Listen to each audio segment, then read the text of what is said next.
আসসালামু আলাইকুম রহমতুল্লাহ।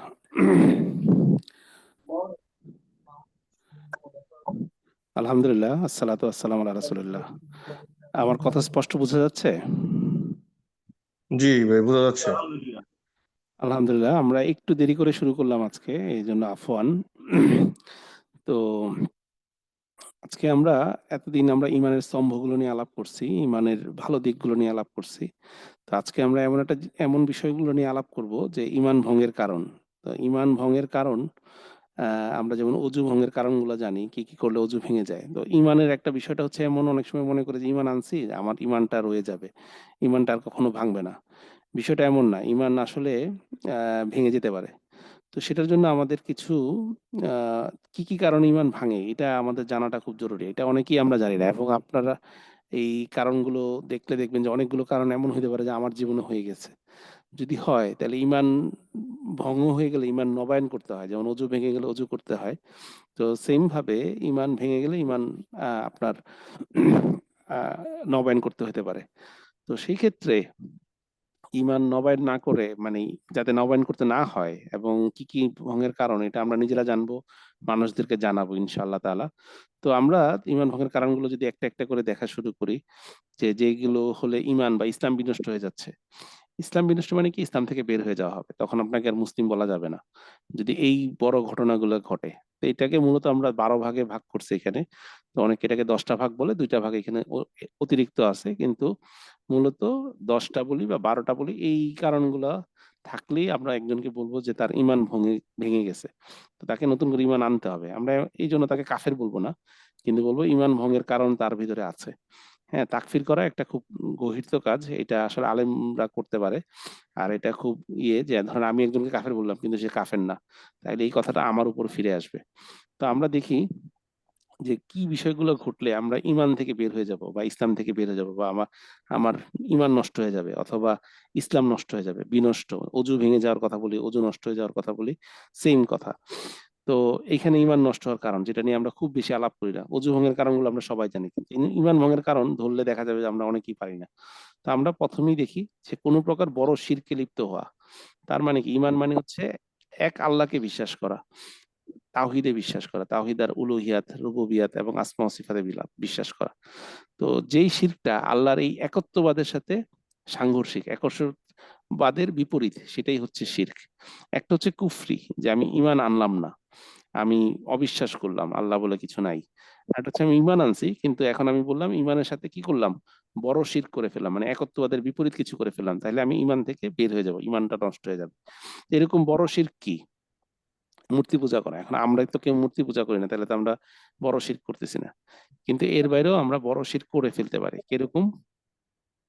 যেমন ধরেন আমরা আহ ধরেন বললাম যে আল্লাহ ছাড়া এমন কিছু সত্তা আছে যারা হচ্ছে আমাদের ভাগ্য নির্ধারণ করে। তাইলে ভাগ্য নির্ধারণ করা একমাত্র আল্লাহর কাজ, আল্লাহই সবার কাদার ঠিক করেন, তাকদির আল্লাহর হাতে। আর আমরা বলতেছি না, আমরা যদি মাজারে যাই, কোনো কুতুবের কাছে যাই, সে আমার কি করতে পারে, ভাগ্য নির্ধারণ করতে পারে। তাইলে সেটা হচ্ছে একটা বড় শিরকে লিপ্ত হয়ে গেলাম, বড় শিরক করলাম। তাহলে ইসলামের মুমিনদের মধ্যেও দেখা যায় কেউ কেউ এরকম যদি আকীদা, বিশ্বাস পোষণ করে, তাহলে তার ইমান, সে বড় শিরকে লিপ্ত হয়ে গেছে, সে ইমান ভঙ্গের কারণ তার ভিতরে চলে আসছে। নিজের অথবা আল্লাহর মাঝে কাউকে মধ্যস্থতাকারী জ্ঞান করা, ওই যে কুতুবদেরকে বা পীরদেরকে মনে করে যে আল্লাহর কাছে চাওয়ার জন্য আমি সরাসরি চাইলে তো আল্লাহ আমার কথা শুনবে না, আমার কাছে মনে হচ্ছে যে এই মধ্যস্থতাকারী ব্যক্তি যদি আল্লাহর কাছে চায় তাইলে আল্লাহ আমার কথাটা শুনবে। তাহলে এই জিনিসটা মনে করাটাও কি একটা বড় একটা ইমান ভঙ্গের কারণ। 3 নম্বর কারণটা দেখেন, আমাদের অনেকের মধ্যে থাকে যে ভাই একজন লোককে চাইলে আপনি অবিশ্বাসী বলতে পারেন না, কারণ তার অন্তরে কি আছে এটা তো আমি জানি না। এটা অনেকে বলে, অনেক কাফেরদের ব্যাপারে বলে, যারা স্বীকৃত কাফের, যারা বলতেছে যে না আমি মুসলিম না, তাকে অবিশ্বাসী মনে না করাটাই কি আপনার ইমান ভঙ্গের একটা কারণ। কারণ তাইলে আপনার ইমান ভঙ্গ হয়ে যাচ্ছে, কারণ সে ইমান আনে নাই, তাকে আপনি বলতেছেন সে ইমান ভঙ্গকারী না। তাহলে কিভাবে হবে? তাহলে অবিশ্বাসীকে অবিশ্বাসী মনে করাটা হচ্ছে আপনার ইমানের একটা অংশ। আর বিশ্বাসীকে বিশ্বাসী বলতে হবে, যেটা আমরা বলতেছি যে একজন বিশ্বাসীকে কাফের বলতে পারবেন না, আবার একজন অবিশ্বাসীকে মুসলিম বলতে পারবো না। তাহলে অমুসলিমদেরকে অবিশ্বাসী মনে না করা, তার মানে অমুসলিমদেরকে অবিশ্বাসী মনে করতে হবে। ঠিক আছে, 3টা পয়েন্ট চলে গেল। 4 নাম্বার, মুহাম্মদ সাল্লাল্লাহু আলাইহি ওয়াসাল্লাম যা নিয়ে এসেছিলেন, মুহাম্মদ সাল্লাল্লাহু আলাইহি ওয়াসাল্লাম কি নিয়ে এসেছেন আমাদের কাছে? কোরআন এবং সুন্নাহ মানে হাদিস। তার চেয়ে উন্নতর কোনো জীবন ব্যবস্থা বা পথনির্দেশ রয়েছে এমন মনে করা। ধরেন আমরা মনে করলাম যে আরে ইসলামটা তো একটু ব্যাকডেটেড। ইসলাম অনুযায়ী চললে কি আর এখন বর্তমান জমানায় চলা যাবে ইসলামের নিয়ম কানুন দিয়ে? কারণ বর্তমান সমাজে মানুষের চিন্তা ভাবনা, প্রযুক্তি এগুলো এত উন্নত হইছে, এখন আর ইসলাম দিয়ে আমরা চলতে পারবো না। এই কথাটা যদি কারোর মুখ দিয়ে বের হয়, সে যত বড় আ মানে বুজুর্গের সন্তান হোক না কেন, সে নিজেও যদি অনেক বড় বুজুর্গ হয়, কিন্তু সে যদি কখনো বলে যে, "না ইসলামের বিধান আছে ঠিক আছে, কিন্তু আমাদের বর্তমান সময়টাও চিন্তা করতে হবে।" হ্যাঁ? এবং রাসূল সাল্লাল্লাহু আলাইহি ওয়াসাল্লাম যেটা আনছিলেন এটা ১৪০০ বছর আগে। এটা মধ্যযুগীয় নিয়ম কানুন। এই কথাটা হ্যাঁ, মনে করাটাই মানে বললে তো সে পুরাপুরি মানে প্রকাশ্য হয়ে গেল। কিন্তু সে যদি মনে করে এবং সেই অনুযায়ী জীবনযাপন করে তাহলেই সে কি হচ্ছে? তার ঈমান ভঙ্গ হয়ে যাচ্ছে। কারণ ঈমান যেহেতু অন্তরের বিষয়, তো অন্তরে এটা লালন করা যাবে না। আর বললে তো এটা প্রমাণ হয়ে গেল। তাহলে বললে এটা অন্তরটাকে রিফ্লেক্ট করে। হ্যাঁ, কেউ জোর করে তাকে বলাইছে সেটা ডিফারেন্ট কথা। সে কোনো আ কারণে হয়তো করছে সেটা অন্য কথা। কিন্তু কেউ যদি অন্তরে বিশ্বাস করে যে রাসূল সাল্লাল্লাহু আলাইহি ওয়াসাল্লামের জীবন ব্যবস্থা থেকে উন্নত জীবন ব্যবস্থা আছে। যেমন ধরেন অনেকেই বলে যে রাসূল সাল্লাল্লাহু আলাইহি ওয়াসাল্লাম যে সংবিধান নিয়ে আসছে কোরআন, তার থেকে উন্নত সংবিধান পৃথিবীতে এখন আছে। তো এইটা কেউ মনে করার সাথে, সাথে সে কি হলো? তার ঈমান থেকে সে বের হয়ে যাবে। কিন্তু এটা কিন্তু খুব সাংঘাতিক একটা ব্যাপার। যেটা আমাদের সমাজে হয়ে থাকে যে আমরা মনে করি গণতন্ত্র থেকে উন্নত ব্যবস্থা এখন আর নাই। গণতন্ত্র এটা একটা আলাদা জীবন ব্যবস্থা। কারণ গণতন্ত্রের লাইফস্টাইল আছে। তাহলে ইসলাম মুসলিমদের একটা লাইফস্টাইল আছে। তো জীবন ব্যবস্থা মানে কি? লাইফস্টাইল। একটা জীবন কিভাবে চলবে? আপনি কাকে নবী মানবেন? হ্যাঁ? তারপরে আপনার কিভাবে শাস্তি হবে? এরকম আছে। ঠিক গণতন্ত্রের নবী আছে যে আপনার এমপি, মন্ত্রীরা একেকজন তারা আইন তৈরি করে। আর আল্লাহ কি বলছে? রাসূল সাল্লাল্লাহু আলাইহি ওয়াসাল্লাম কি নিয়ে আসছে? আল্লাহর আইন নিয়ে আসছে। এখন আপনি নিজে গিয়ে নতুন করে আইন বানাইতেছেন মানুষের জন্য।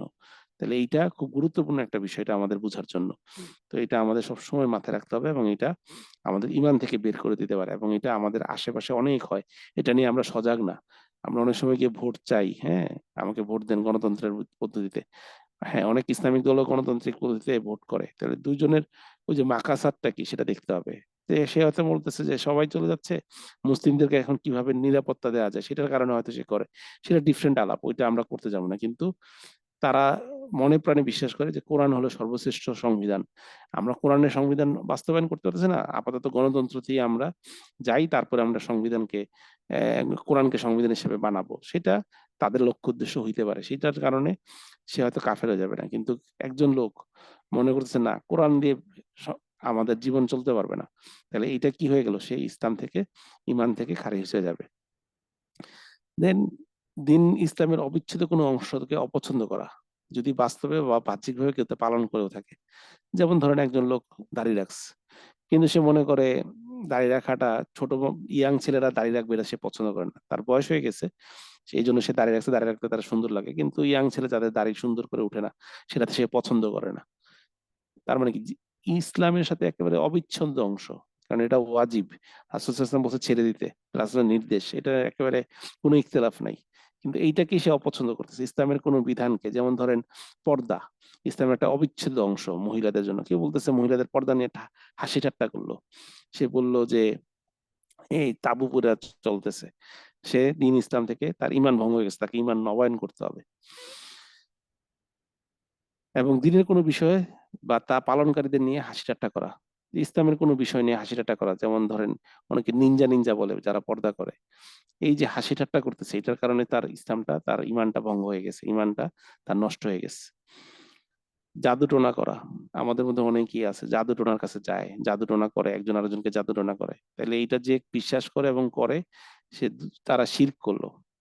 তারা আল্লাহর বিধানকে পরিবর্তন করার চেষ্টা করলো। তাহলে তার ঈমান নষ্ট হয়ে গেছে। জাদুকরের কাছে গেলেই আপনার ঈমান নষ্ট হয়ে যাবে। আপনার ঈমান আপনার আমল আর কবুল হবে না। আপনাকে নতুন করে ঈমান আনতে হবে। অবিশ্বাসীদের সমর্থন করা এবং তাদের প্রতি আনুগত্য জ্ঞাপন করা। তার মানে কি? অমুসলিমদেরকে মনে করা যে এই যে ইসরায়েল যা করতেছে ঠিকই আছে। ফিলিস্তিনিদেরকে এইভাবে মারা ঠিক আছে। অথবা তারা অবিশ্বাসী কিন্তু তারা তো খুব সুন্দর সিস্টেম চালু করছে। সুতরাং সেটা আমরা মেনে নিতে সমস্যা নাই এবং সেটার উপর পূর্ণ আনুগত্য করা যে না ঠিক আছে আল্লাহর বিধান এরকম কিন্তু যেহেতু এখন ওই দেশে আমি যে দেশে বাস করি সেই দেশের সিস্টেম এরকম। এই আনুগত্য জ্ঞাপন করার কারণে তারা ঈমান নষ্ট হয়ে যাবে। এইজন্য দেখবেন যে কুফফার দেশে যারা স্থায়ী হয় যারা পাসপোর্ট নিতে যায় তাদেরকে ওইখানকার কি করতে হয়? আনুগত্য জ্ঞাপন করতে হয় যে আমি এখানকার নিয়মের উপরে আনুগত্য থাকবো। তাইলে এই জিনিসটা অবিশ্বাসীদের সমর্থন করে এবং তাদের সাথে যদি কখনো মুসলিমদের যুদ্ধ হয়, তাদেরকে অমুসলিমদেরকে সাপোর্ট করতে হবে। সে মুসলিম হইলেও মুসলিমদেরকে সাপোর্ট করতে পারবে না। যেহেতু সে ওই দেশের নাগরিক। তাহলে সে ঈমান তার ভেঙে যাচ্ছে। দেখেন এগুলো আমাদের হামেশা আমাদের আশেপাশের মানুষেরই হচ্ছে। আমাদের আত্মীয়স্বজনদের হয়তো এটা হইছে। তো তারা জানেও না এগুলা যে ঈমান ভঙ্গের কারণ। একেবারে সিম্পল জিনিস। যে ঈমান আপনি আখিরাতে বিশ্বাস করেন, আপনি মুসলিমদেরকে সমর্থন করবেন। আপনি আখিরাতে বিশ্বাস করেন না, আপনি আ আল্লাহর রাসূলকে বিশ্বাস করেন, তাইলে আপনি মুসলিমদেরকে সমর্থন করতে হবে। অবিশ্বাসীদেরকে সমর্থন করতে পারবেন না। তাদের প্রতি আনুগত্য জ্ঞাপন করতে পারবেন না। কারো শরীয়ত না মানলেও চলে এমন বিশ্বাস পোষণ করা। দেখেন কত মানে অনেকেই বলে যে আমি শরীয়তের ঊর্ধ্বে, তার ঈমান ভঙ্গ হয়ে যাবে। হ্যাঁ, দিনের গুরুত্বপূর্ণ বিষয় না শেখা। দেখেন এইটা আমাদের মধ্যে অনেকের মধ্যে আছে এবং না প্রয়োগ করার মাধ্যমে দিন থেকে মুখ ফিরিয়ে নেওয়া। আমরা দিনের অনেক গুরুত্বপূর্ণ বিষয় ফরজিয়াত যে কোন জিনিসগুলা ফরজ। যেমন এই যে ঈমান ভঙ্গের কারণ জানাটা ফরজ। তারপর অজু ভঙ্গের কারণ জানাটা ফরজ। তারপর কিভাবে সলাৎ পড়তে হয়। হ্যাঁ? আমি সলাৎ পড়াটা শিখতেছি না। নামাজে কি পড়তে হয়? আত্মিয়াতে পড়তেই হয়। আত্মিয়াতে না পড়লে আপনার নামাজ হবে না। কিন্তু এগুলো আপনি শিখতেছেন না। আলসেমি করতেছেন। তার মানে আসলে আপনার ঈমানটা কি হচ্ছে? ঈমান থেকে আপনি ঈমান আপনার ভেঙে যাচ্ছে, বিনষ্ট হয়ে যাচ্ছে। দিনের অবিচ্ছেদ্য কোনো অংশকে অস্বীকার করা।